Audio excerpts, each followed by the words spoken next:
Sziasztok! Megnézzük, hogy mi újság azokkal, akinek a szeretet kedvese az nő, mit lehet tudni róla, mi van vele, hogy van ő, lássuk is, kezdjünk hozzá. Tehát mi van azzal a szeretet kedvessel, aki hölgy. De ez azoknak is szólhat, aki bárkinek, mert még nem tudom, hogy mi lesz benne. Mi lesz az üzenet? Most egyelőre az a kérdés, hogy mi a helyzet vele, mi az, ami vele történik, ami a gondolatait lefoglalja, érzéseit. Szóval, hogy hogyan éli ő most meg a mindennapokat. Hát láthatólag szeretne azokat a félelmeit hátrahagyni, amelyek őt belső küzdelemre sarkalják. Ezek a félelmek akár anyagi természetűek is, de akár lehetnek olyanok is, amelyek a lelki értékrenddel vannak összefüggésben. És itt mostanában többször kijön ez a kirakásokban, hogy a lelki értékrend. Én azt gondolom, hogy amióta a Plutó tavaly előtt belépett a vízöntőjegybe, és még 41 néhány évig itt a vízöntő és halak jegyében fog járni, az egy nagy felbojdulást hoz. A régi sémáknak a feldöntése, a kitakarítása terén, viszont én nem úgy értelmezem ezt, hogy a fizikai szinten, vagy például, ahogy annak idején a francia forradalom idején értékelték ezt, hogy akkor megöljük a királyt, és akkor majd mi uralkodunk, tehát nem ez. Tehát a vízöntőnek ez egy nagyon negatív, nagyon alacsony szintje, amikor ilyen módon akarjuk megélni a szabadságot. A szabadság a lélek szabadságát jelenti. És a lélek szabadsága meg abból fakad, hogy bizonyos szabályokat, amelyeket évszázadokon keresztül akár, vagy évtizedeken keresztül elfogadhatónak tartottak, azt hozzáigazítjuk akkor a fejlődéshez. Ugye a vízöntő az Uránusznak, a modernitásnak, az újdonságoknak a forradalmi jegye is, és itt ez ezzel jár együtt, hogy ebben az időszakban itt nagyon sok, láthatjuk a mesterséges intelligenciától kezdve az újfajta elektromos dolgokig, amik fejlődnek, az mind benne van, és pontosan ezek azok, amelyek azt mutatják, hogy azok a hétköznapi szinten azok a fejlődés megnyilvánulásai, és ami ezen túl van, vagyis más szinteken pedig nem ilyen módon kell megélni ezt. Tehát nem úgy van az, hogy a meglévő társadalmi rendet rúgjuk ki, hanem a szellemünket fejlesztjük feljebb, és onnantól kezdve látjuk, értékeljük másképp a társadalmi rendet például. Tehát is akkor már nem az a szabadság, amit a alacsonyabb szintű megélésnél élem, hogy nekem ne szóljál te be abba, hogy én most mit csinálok, hanem onnantól kezdve én egészen másképp látom a szabadságnak a fogalmát, és ezt például kifejezetten úgy lehet elérni, hogyha az ember a saját rezgés szintjét emeli, mert ez csak magasabb tudati szinteken lehet ehhez az energiához hozzáférni, és ő például ilyen jellegű, és azért tartott ez ilyen sokáig, hogy elmagyarázzam, hogy itt például egy ilyen jellegű értékválságot él meg.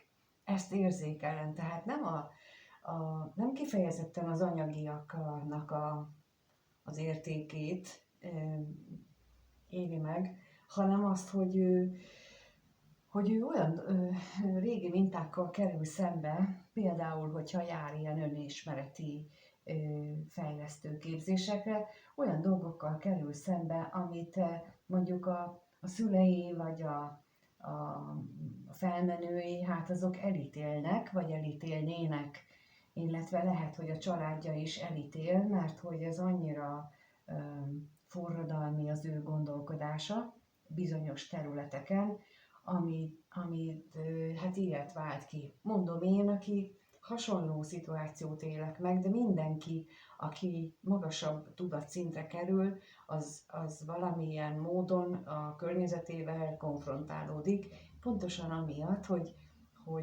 mivel magasabb tudatszinttől látjuk azokat a dolgokat, egyszer már meséltem arról, vagy valahol meséltem már arról, hogy például nem mindegy, hogy egy 8. osztályos tananyagot, azt egy 5-es gyerekkel próbálom megértetni, vagy egy gimnázista gyereknek mondom el. A kettő nem ugyanazt fogja belőle megérteni, és nem ugyanúgy fogja utána elmondani másnak. Ugyanígy erről szól a tudatszint változás, a rezgésszint változás, hogy ugyanazt a dolgot teljesen más szemszögből látja az, akinek magasabb a rezgésszintje, és akinek meg alacsony. És ez nem jó vagy rossz, ez tény dolog, de viszont tehetünk ellene, mindenki. És ő úgy látom, hogy tett ellene, de pontosan emiatt, mert a többiek meg nem a környezetében, ezért hát ilyen nagy szembesüléssel van, hogy most akkor kinek legyen jó, magának feleljen meg, vagy a környezetének. Micsoda nagy kérdés ez itt. Na lássuk akkor a tolvajt. Mert nagyon nagy félelmet él meg ezzel kapcsolatosan a tolvajra. Kérnék még bizony, és az ellenségre is. Hát itt igen. Tehát, hogy ő szeretné maga mögött hagyni azokat az akadályokat, amelyek a mindennapi életében őt, illetve ezeknek a dolgoknak a megélésében megakadályozza őt, de ebből fakad ez a félelme, hogy ezzel aztán ő összetűzésbe kerül magával, másokkal. Na nézzük még itt a bosszúságot.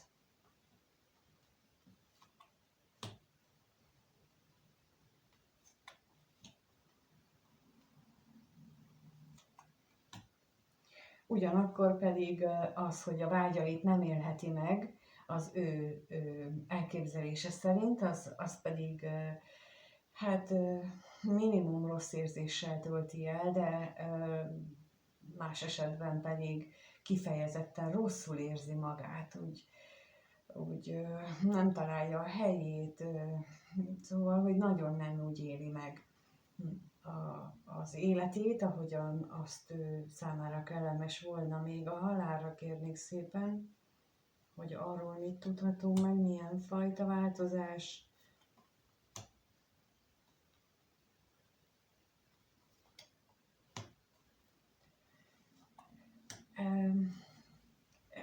Mint mondtam, értékválság, és akkora változást mutatnak itt megint, ami hát nem csak neki okoz fájdalmat, meg szomorúságot, hanem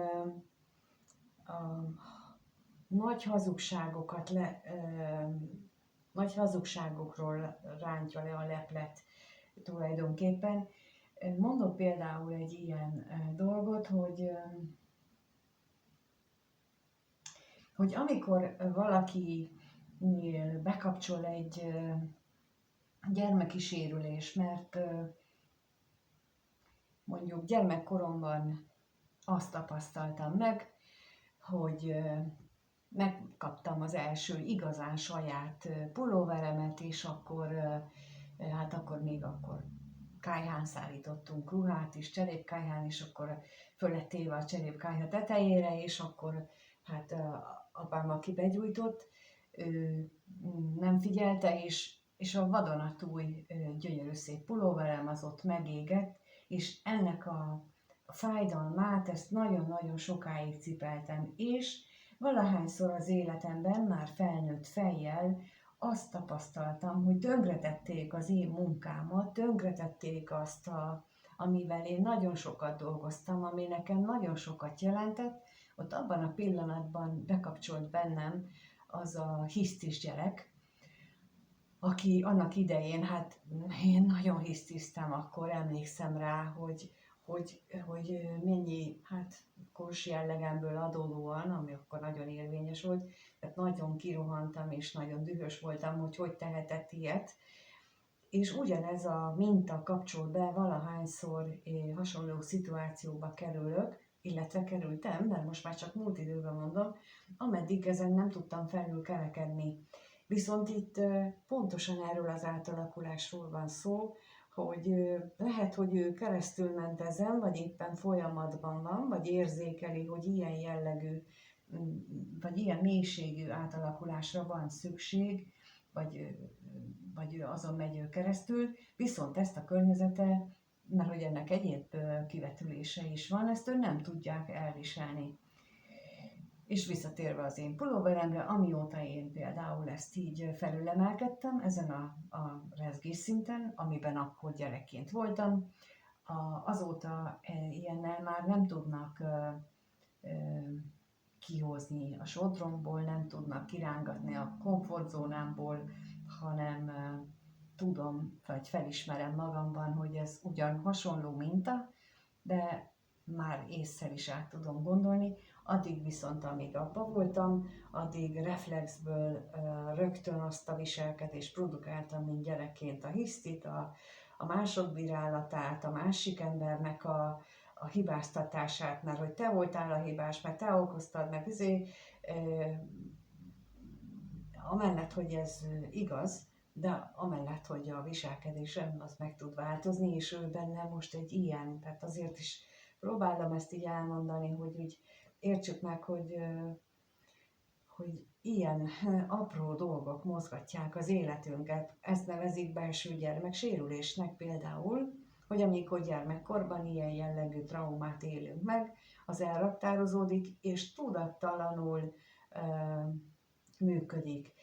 És például férfiaknál is megtapasztaltam ugyanezt, hogy amikor olyan szituációba kerül, amit nem tud lekezelni, vagy ami valahol neki a tudattalanjába el van raktározva, vagy gyerekként olyat él meg, akkor beáll nála a hiszti, és onnantól kezdve, mint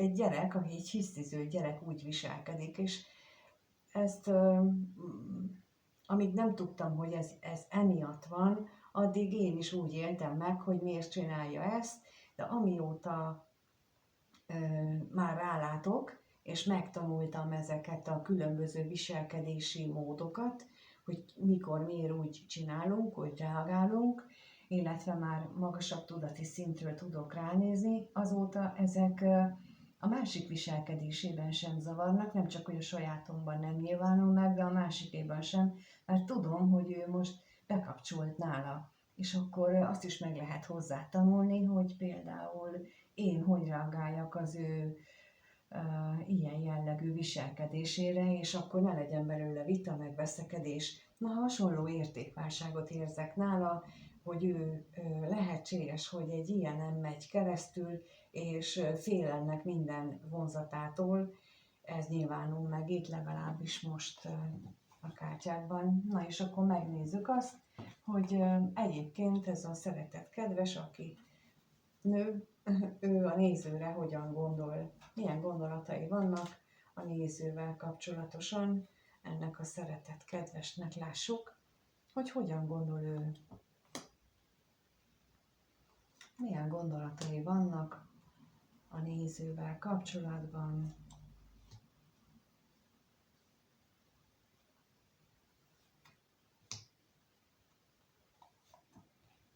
Hát lehetséges, hogy pontosan ebből a világnézeti változásból eredően gondolhatja azt is, hogy a kettőtök kapcsolata az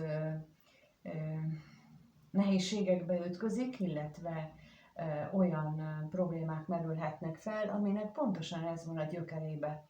Hát akkor lehet, hogy pont ezért beszéltem most olyan sokat erről, hogy mi minden hatással van az életünkre, amiről nem tudunk, és pont ezért mondom el gyakran, hogy hogy ilyenekbe bele kell fogni, de mondjuk azt is hozzáteszem, hogy nem mindegy, hogy hova megyünk. Mert hogyha elmegyünk egy 100 fős tanfolyamra, vagy egy ilyen, megvásárolunk egy webes tanfolyamot, ahol nem fogják nekünk egyénileg elmondani, hogy a te életedben most ez a viselkedés, ez az apukádnak, anyukádnak ez a korábbi viselkedésének a következménye, akkor nem fogunk belőle profitálni semmit. Az tiszta pénzkidobás. És például én azért csinálom ezeket az egyéni kurzusokat, hogy ezeket mind átbeszéljük, mert én nekem egyrészt sok tanfolyamon jártam, másrészt pedig megadatott az égi ajándék, hogy ezt én így magam is rá tudok jönni, de ezek mondjuk asztrológia tudhatók, hogy kik azok, akik egyedül is rá tudnak jönni, meg lehet nézni, hogy ott van-e nekik a születési képletükben ez a készség, ez a skill, de a legtöbb embernek nincsen ott ez a készség, és nekik nagyon fontos az, hogy átbeszéljék, és például köztetek a kapcsolat megromlása, vagy a kapcsolatnak a problémái, ami esetleg újabban jelentkeznek, és amit mutat itt, hogy lehet, hogy te vagy a néző az éppen hátat fordít, vagy ennek a kapcsolatnak, vagy annak a nézőpontnak, amit a szeretett kedves képvisel, az pont ezért van, mert hogy nem kommunikáljátok le, illetve nem hallgatjuk meg a másikat. Úgy értő füllel, tehát úgy értem, hogy ülünk ott, de valójában bezárjuk a fülünket, és nem halljuk meg, hogy miről beszél. Na ez is rezgésszint különbségre utal, hogy nem vagytok egy hullámhosszon, nem értitek egymást, viszont ahhoz, hogy te megértsd, ha őt szereted, és megértsd őt, akkor neked emelkedni kell. De ő azt gondolja, hogy a kapcsolat ez pillanatnyilag betegeskedik. Nézzük a betegséget. Hát lehet, hogy ő itt egyelőre csak azt gondolja, hogy az anyagi problémák, a munkahelyi problémák miatt vannak, és ezt csak én tettem hozzá, hogy itt azért valószínűleg ez arra utal, hogy itt azért sokkal mélyebb eltérésekről van szó, mint amit ő gondol.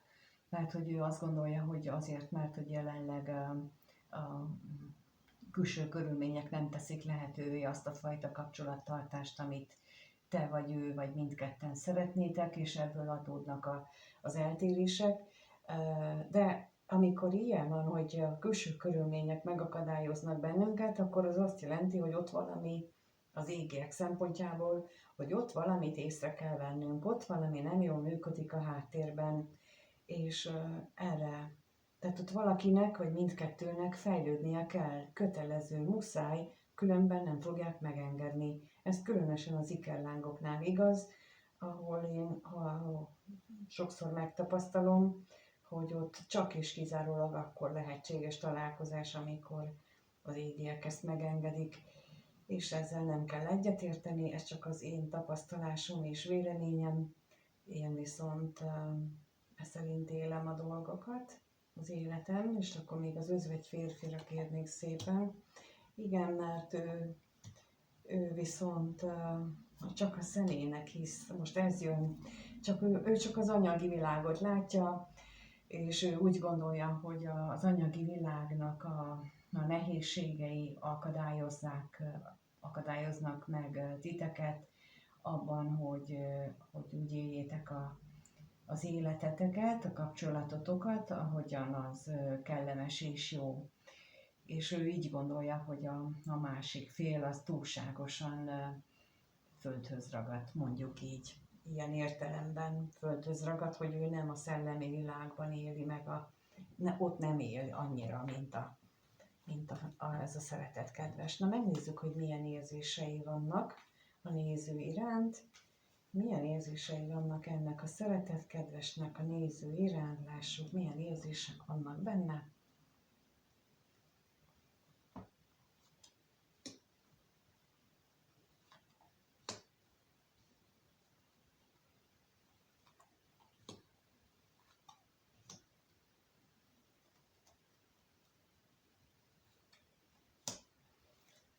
Húha, hát láthatólag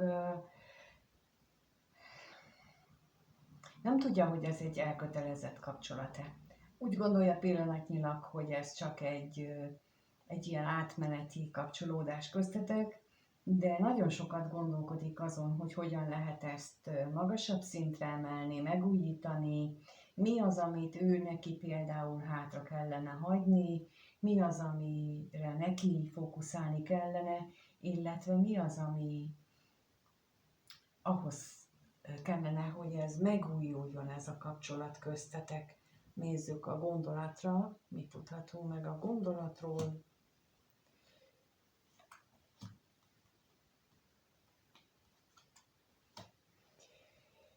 Nagyon is értékesnek tartja, és nagy szerencsének tartja valójában a találkozásotokat. Az, hogy milyen jól tudtatok a múltban együtt hát, örülni egymásnak, az életnek, minden egyébnek. Ez nagyon értékes és szerencsés az ő érzései szempontjából. Na most az özvegyasszonyra kérek még.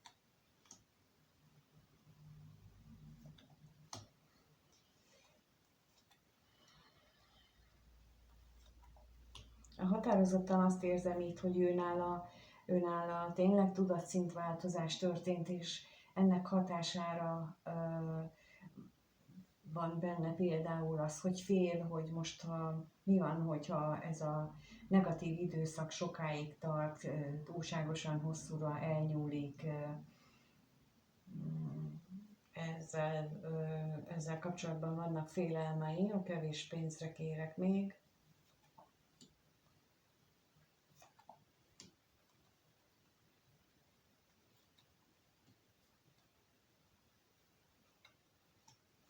Mi van, hogyha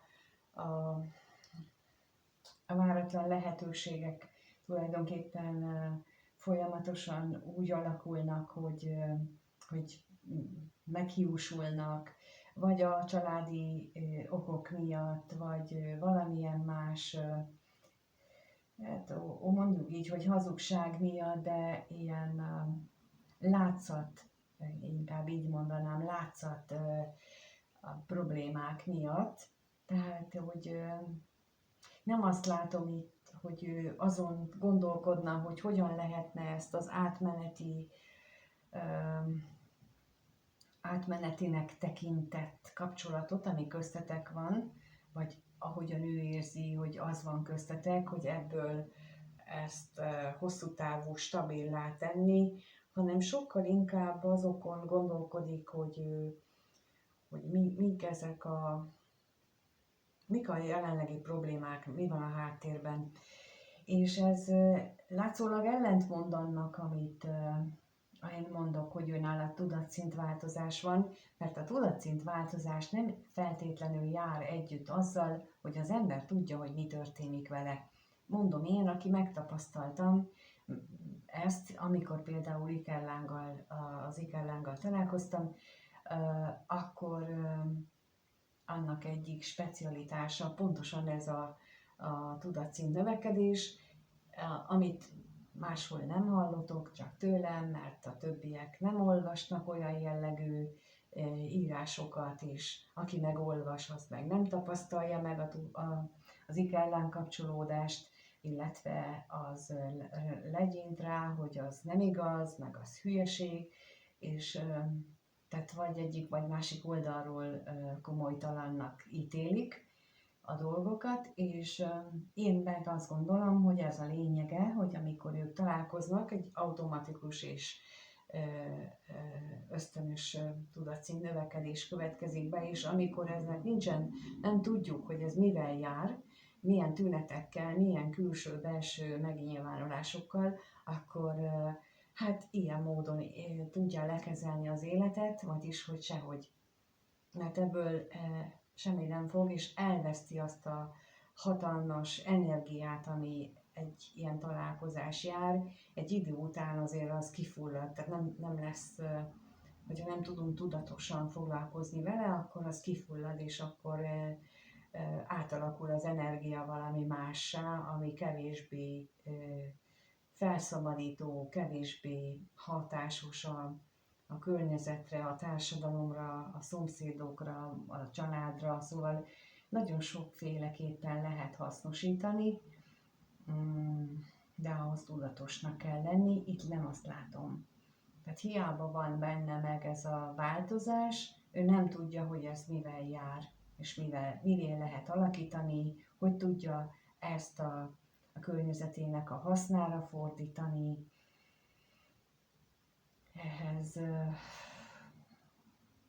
Ehhez ő nincs meg neki benne az a tudás. Lehet, hogy intuícióban kapja, csak nem érti, vagy nem ismeri fel, vagy nem látja az összefüggést benne, ugyanis ezek is kellenek, nagyon-nagyon sok minden kell hozzá. Tehát itt az ő érzéseiben az látható, hogy ő sokat töpreng azon, hogy mi legyen köztetek, hogyan folytassátok, szeretné új szintre emelni, szeretné megújítani a kapcsolatotokat, de azt hiszem, hogy még nem tartott, hogy tudja, hogy ezt hogyan lehet megvalósítani. Na nézzük akkor, hogy mire lehet számítani ettől a szeretett kedvestől.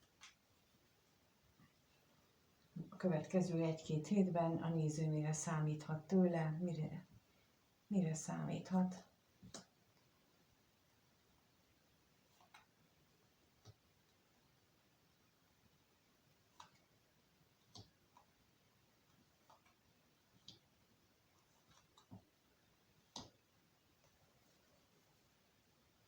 Hát mindenképpen az történhet benne, hogy lelkileg próbálja maga mögött hagyni azokat a gondolatait, amelyek a vállásra, az elvállásra, illetve annak a körülményeire utalnak, kinél melyik aktuális. Ő mindenképpen ezt a szőnyeg alá söprést érzékelem, itt nem a megoldást. Na most a dolvajra kérnék még. Ez a szőnyeg alá söprés energiája itt valójában.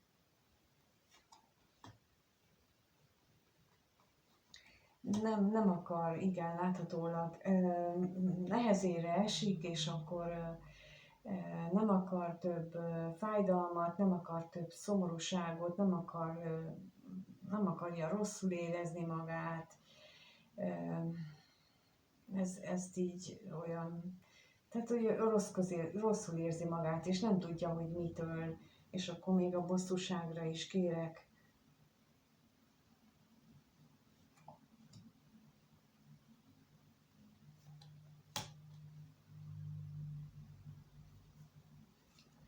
Azért, igen, tehát hogy így nem akar arra gondolni, hogy régen milyen vágyai és reményei voltak, és hogy ezek mind hanvába holt dolgok, tehát hogy nem teljesültek be, és emiatt van ez a szőnyeg alá söprés, és ezt mindannyian elkövetjük. Én is ugyanígy szembesülök vele naponta, hogy tudom, hogy mit kellene csinálni, és akkor halogatom is, és jaj, már megint nem jutott rá időm, jaj, és akkor nem jól vagyok, és közben pedig nem jól érzem magam, mert tudom, hogy kellene menni, de mégis félek, szóval ugyanezt éli ő itt meg hát mindannyian szerintem, mert például az önismeretnek is, meg az imának, a hitnek is azért nem állunk neki, mert valahol ott van bennünk, ezt hívja a pszichológia az árnyékénünknek, a sötét oldalunknak, és nem csak nekünk van sötét oldalunk, hanem a poláris világunk is, ugye a fény és árnyék, a jó és rossz küzdelméről szól, és bizony a rossznak hát könnyebb annak szót fogadni, könnyebb annak a csábításának engedni, mint hogy beleálljunk ezekbe a dolgokba, és ezt éljük meg kicsibe, nagyba, ugyanígy, lássa a világban is, ugyanezt történik kicsibe, nagyba, mint ami bennünk napi küzdelem szintjén végigmegy. Például, amikor féltékenyek vagyunk, akkor is a jó és a rossz küzd bennünk, tudjuk, hogy nem kellene féltékenynek lenni, mégis azok vagyunk, tudjuk, hogy nem kellene irigynek lennünk, mégis azok vagyunk. Ez a picinek a jó és rossz küzdelme, és ezek fontos, hogy felismerjük. Úgyhogy sajnos nem tudlak azzal biztatni, hogy nagyon pozitív irányba lehet számítani, de az, hogyha itt voltál és végighallgattad, és elgondolkodol rajta, azt remélem, hogy pozitív hatással lesz rád. November végéig a Black Friday kapcsán indított 50%-os kedvezményes hálaakció. Hálát adok az évért, hálát adok nektek, hogy itt vagytok, és hálát adok azért, hogy ezt csinálhatom, ti pedig féláron jöhettek hozzám, és beszélhetünk ezekről a dolgokról, és értelmezhetjük a világot, a világotokat, a cselekedeteiteket, hogy miért történnek ezek a dolgok újra és újra. Ezt viszont tényleg sok időt leginkább, és őszinteséget kell beletenni ahhoz, hogy ez működjön, de bele kell tenni, tehát ez a ti döntés, mindenkinek a saját döntése. Itt a leírásban megtaláljátok az elérhetőségeket, mindent hozzá, információt. Köszönöm, hogyha megírjátok a kommentben, hogy értékes vagy hasznos volt-e esetleg ez az információ, amit egyébként elmondtam. Ettől különleges az én kirakásom, más úgy értem a különlegeset, tehát ettől eltérő, mint másoké. Nem csak a kártyákról, hanem a mögöttes érzelmekről, érzésekről is beszélek, amit érzek itt mellette. Ez hát nekem is elég furcsa időnként, amiket úgy átélek, például karmaoldásoknál olyan energiákat a másik embernek valaha élt másik embernek az energiáját, amikor átérzem, akkor az is számomra is nagyon furcsa, de ez az én feladatom, úgy tűnik. Ezt közvetítem, és kíváncsi vagyok, hogy erről van-e véleményetek, ha megírjátok, megosszátok, azt köszönöm, ahogy köszönöm a lájkokat és az interakciókat, és akik eddig még nem voltak feliratkozva, kérlek iratkozzatok fel, hogy minél többen lássák a csatornát és ezeket a videókat, és amíg nem találkozunk és nem beszélgetünk egymással, addig mindenkinek minden jót kívánok, és sziasztok!